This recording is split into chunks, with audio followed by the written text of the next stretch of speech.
Welcome to the Sharkpreneur podcast with Kevin Harrington and Seth Greene.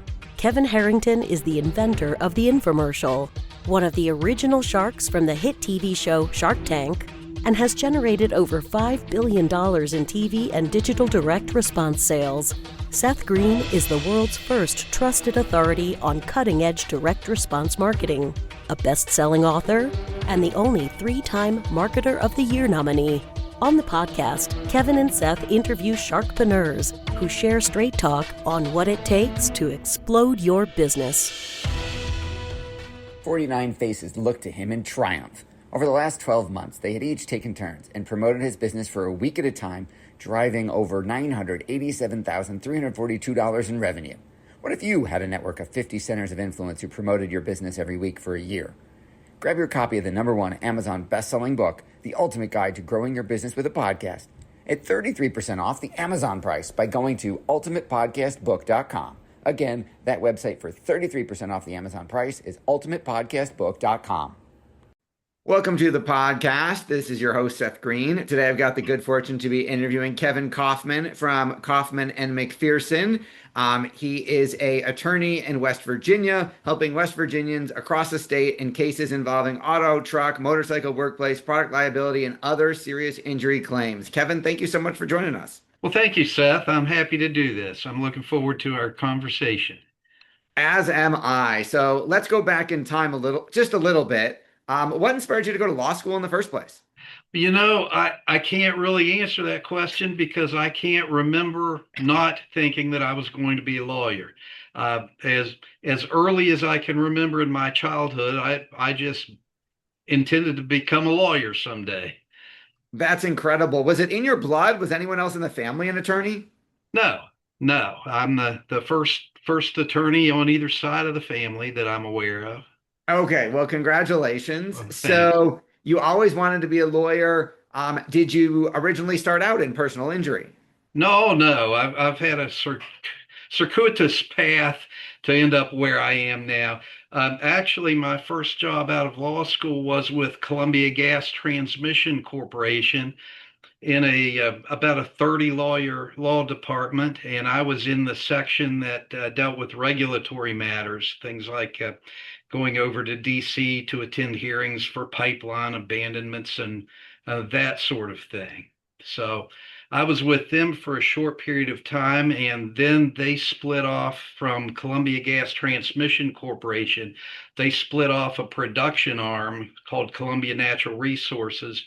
It was a smaller operation. So the general counsel had enough budget for one additional lawyer, so he pulled me out of the law department, and I was up in the executive suite. It was presidents, vice presidents, the general counsel, and me in my 20s. So at that point, it looked like I was going down the corporate path, but the gas company at the time did not have any policy against doing outside legal work. And in fact, they kind of encouraged it because I think their thinking probably was that it helped you to broaden your horizons.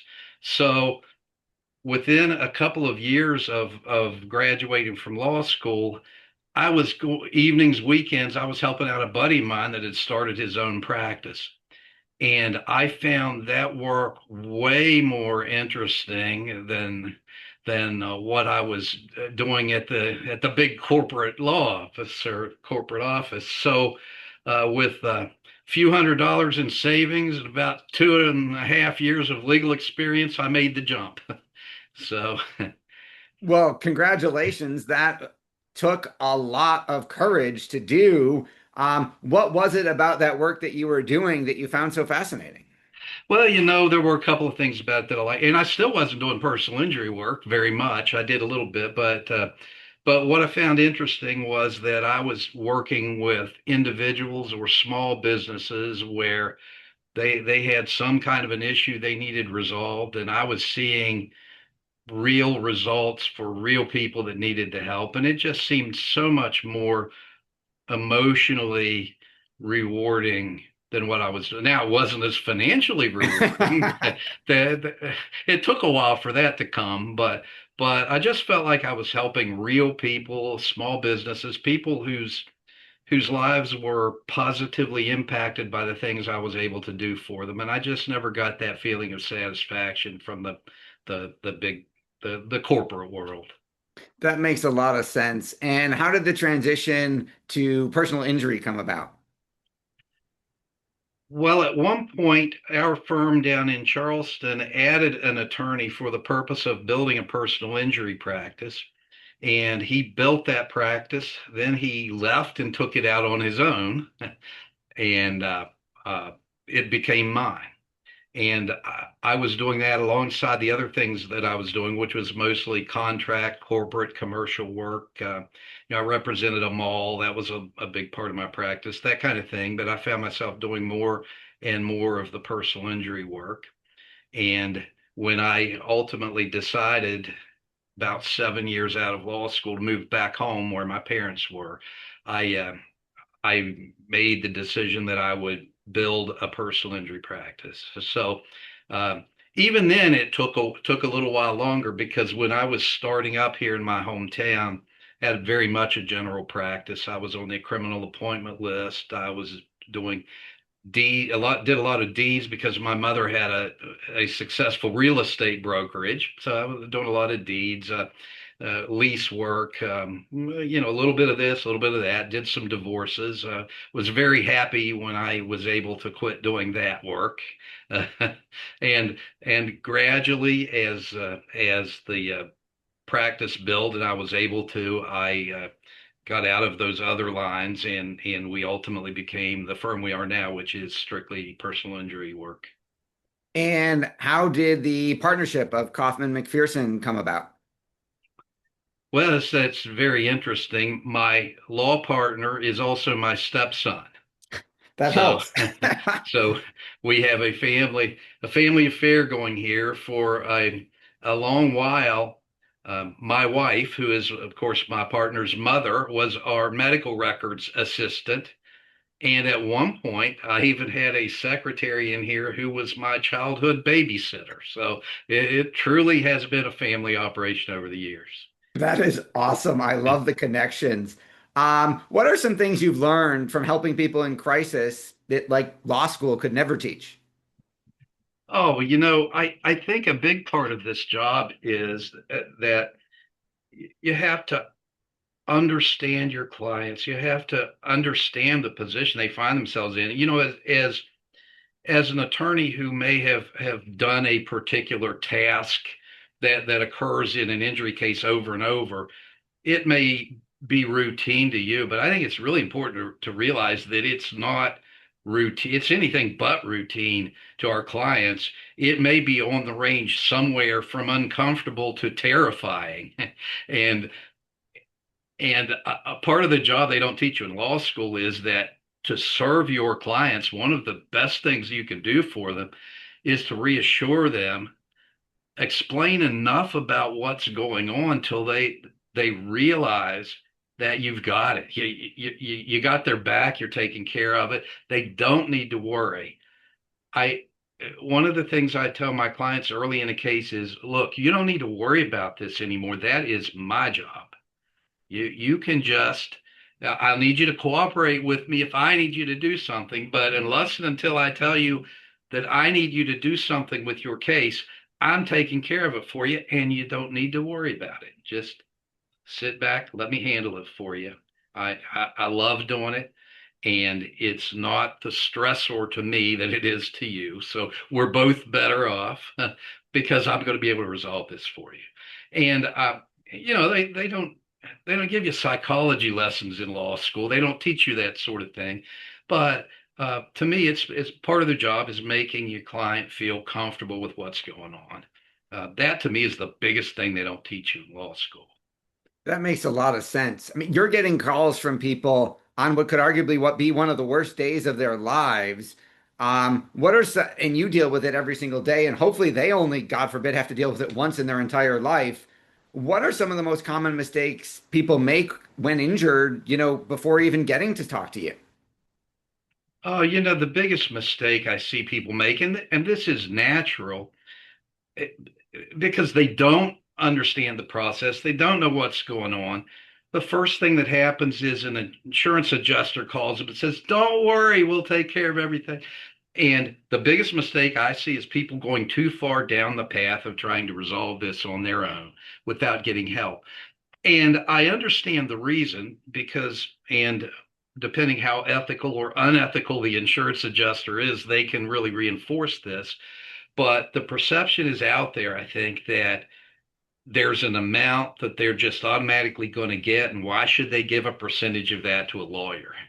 I don't think a lot of people understand right off the bat that we're going to add way more value than it's going to cost them in a fee. So that's the biggest mistake I see is people getting either settling their claims for far less than they're worth or getting so far down the path that the insurance company's position is almost set in stone, and it makes it more difficult for us to get the value of the claim in the eyes of the adjuster back up to where been able to start at if we'd been involved early. So waiting too long or not getting an attorney involved at all is by far the most common mistake that I see.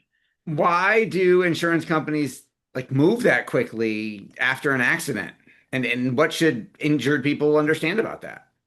Well, what the insurance industry is trying to do isn't really, there's nothing mysterious about it. If you unpack it a little bit, the the insurance industry makes money by charging premiums, but they also make money by investing the money that they have their hands on. And when they pay claims, they reduce their profitability. I mean, it's just that simple. So if you look at the motivations of the insurance company, they've got two obligations. They have the obligation to the people that they protect, to their insureds, to get a release when they need to get one. But the other obligation they have is the obligation to whoever owns the insurance company, just like any other business, operate profitably. So, how do you mix those two things together? Well, you get releases. You might as well think of it like a product. They're buying a release. Well, they're profitable if they buy that release as cheaply as possible. And if they get to an injured person and get them to sign a release before they've been advised by an attorney about the true value of their claim, they're maximizing the profitability of the company at the expense of the person who's been injured. And once you realize that, it's not like some terrible, dark conspiracy. It's just their business model. Their business model is pay the injured person as little as possible. And How my goal, my job is to foil their plans, to foil their nefarious scheme, if you will. I love the way you put it. How do you help clients decide whether that offer is fair or if it's the insurance company just trying to get away as cheap as they can? Well, unfortunately, there's no real formula you can use to do that. It takes a combination of experience and keeping your ear to the ground, so to speak, finding out what others are doing, what kind of verdicts are out there, what kind of settlements are out there, what is driving the settlements, how much difference there is among other people, not just our firm, but other people. How much are the values changing between settlements and litigation?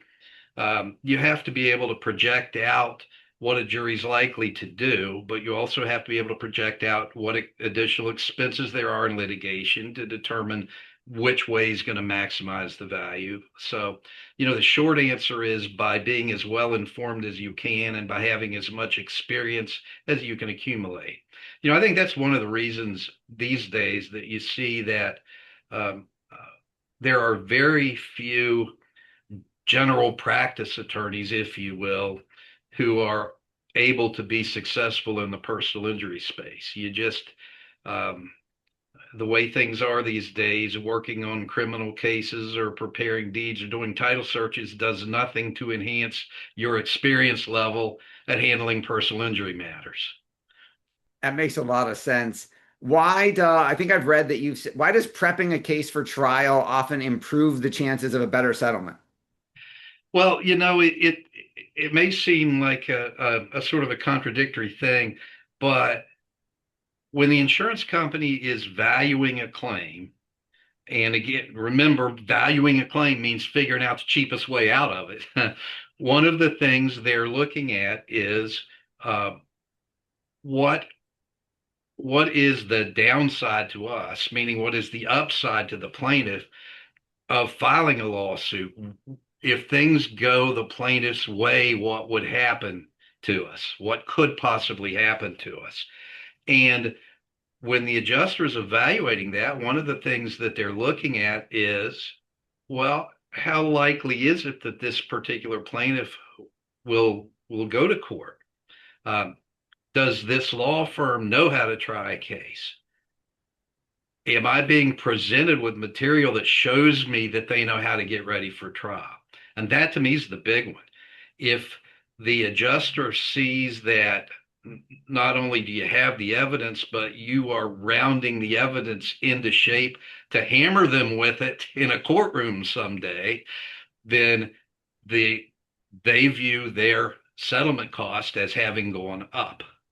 So the way that you make it more likely that you will settle without having to go to court is by being as prepared as possible to go to court.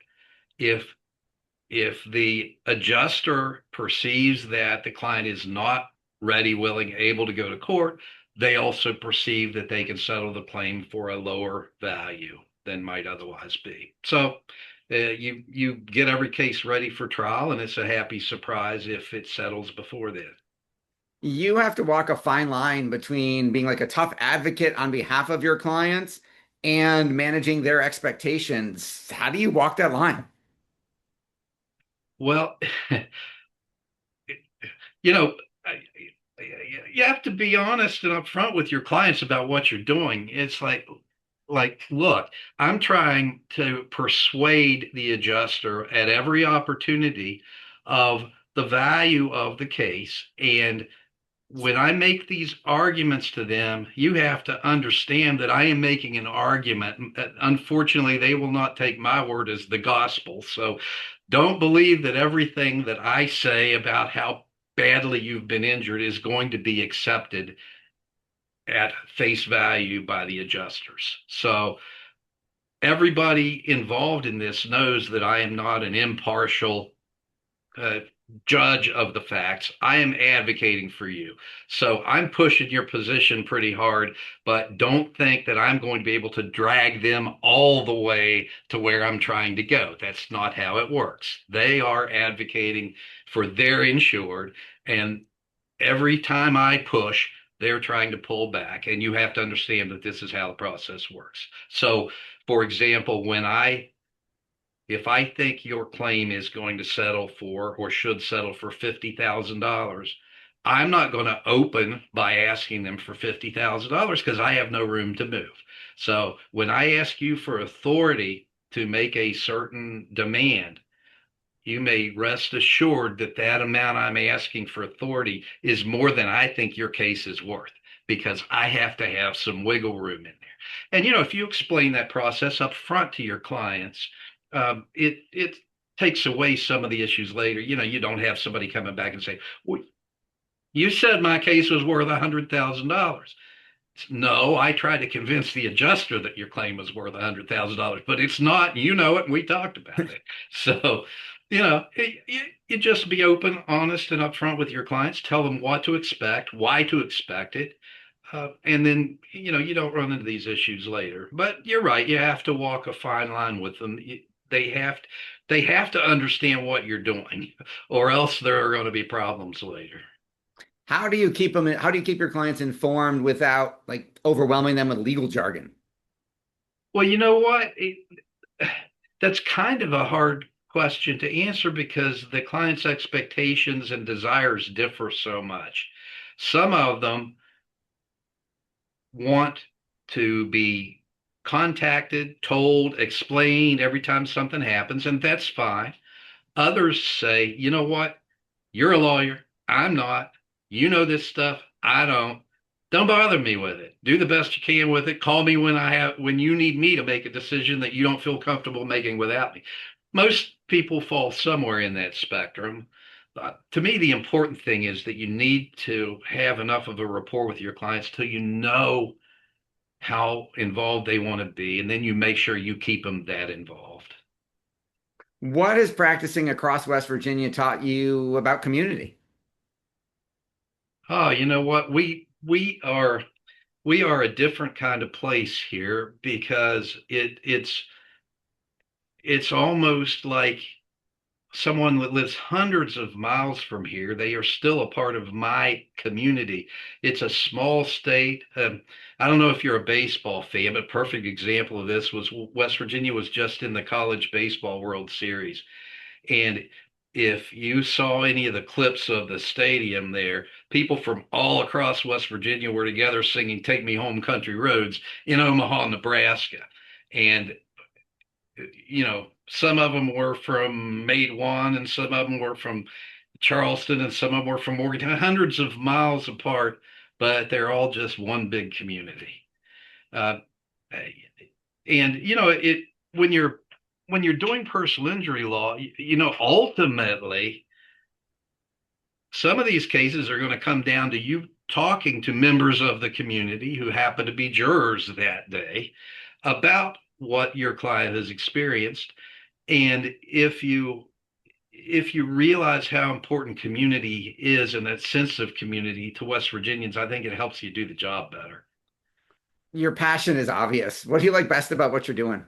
Oh, the thing I like best about what I'm doing is that the people I'm helping really need the help that we're giving them. And that makes it very personally rewarding whenever you wrap up a case. When you get a card from a client saying, wow, I was in misery and you made my life better. What could be better than that? Amen. Well, we know your time is incredibly valuable. We greatly appreciate you spending some of it with us. For our folks who are watching and listening and might be in Virginia and have the need of an attorney, where is the best place for them to go to learn more? Well, if they're in Virginia, West Virginia, sorry.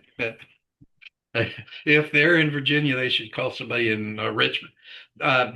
No, anybody in West Virginia that finds themselves with an injury and needs some legal help, we help people all across the state of West Virginia. We're easy to find. You can call us. You can check out our website, which is wvattorneys.com. Look us up on Facebook or TikTok. About any way you need to reach us, you'll be able to find us, and we'd be happy to talk with you. Anytime someone has a question about an injury case, we'd be happy to talk with you. There's no charge for that. Just call us up or inquire on our website. Get in touch with us. We'd be happy to talk with you about your situation. There are times when we can help you. There are times when you might be better off helping yourself. We'll tell you that if that's the case. Contact us. We'll be happy to go over your situation with you and tell you what we think is the best thing for you to do. Well, we greatly appreciate that. Again, this has been Seth Greene here with Kevin Kaufman of wvattorneys.com. Kevin, thanks again for joining us. Thank you, Seth. I appreciate the opportunity. Thanks, everybody, for watching or listening. We'll talk to you or see you next time. Why do so many businesses struggle while others seem to explode overnight? Do you wish you had the secret to this type of exponential growth? Now, I've scaled more than 20 businesses to over $100 million, and it's not just luck. In my new book with Mark Tim, Mentor to Millions, you'll learn the repeatable framework I use in all my business ventures for massive success. Order at kevinmentor.com and get over $1,000 in bonuses. Head to kevinmentor.com.